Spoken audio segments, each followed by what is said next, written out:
Hi, this is Tom with Export File, and in this video, I'm going to walk through sending the shipping instructions to Intra. First of all, there's some things that need to be set up correctly in Setup, so I'm going to Tools and then Setup, and then I'm going to go to the Company section, which is loaded here.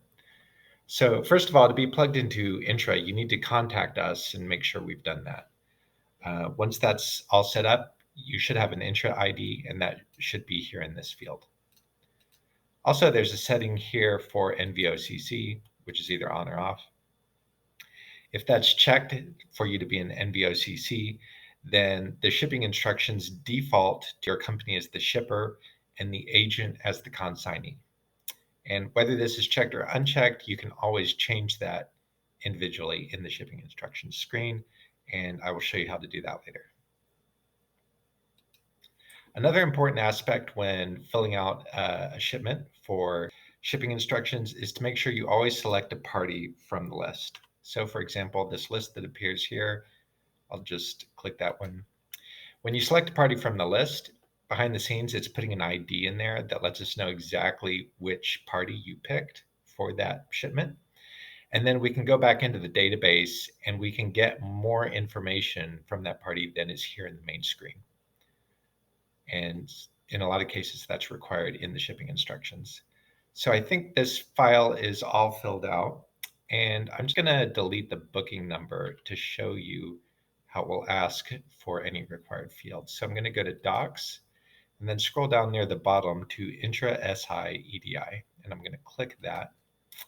And there it is. So it's just popped up a message here that it can't do that. Please assign a booking number first. And I'm going to click OK. And it's highlighted the field that needs to be filled out. So I'm just going to type in kind of a nonsense booking number there. So it will do this for any field that needs to be filled out. So I'm going to go ahead and save that. And I'm going to go back to it again, Docs, and near the bottom, Intra SI EDI. And here we are on the shipping instructions screen. And it's pulled in the information it can from the main screen. First of all, I want to highlight there are these buttons here that can be toggled. So the measurement system, for example, you can toggle that between metric and imperial. And all of these buttons here are just toggles for one thing or another. The area I want to highlight the most is toggling the shipper, the consignee, and the notify. Also, I want to point out that here in this text, it's pointing out where these values actually come from. So the requester that we're going to send in the CDI comes from Tool Setup. So that's your own company. So I'm logged in here as a tester company, and it's displaying my information as the tester company. The shipper here, as you can see, it's the shipper info comes from the shipper fields in the main screen.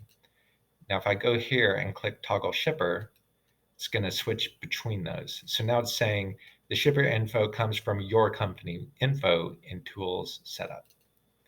And if I click it again,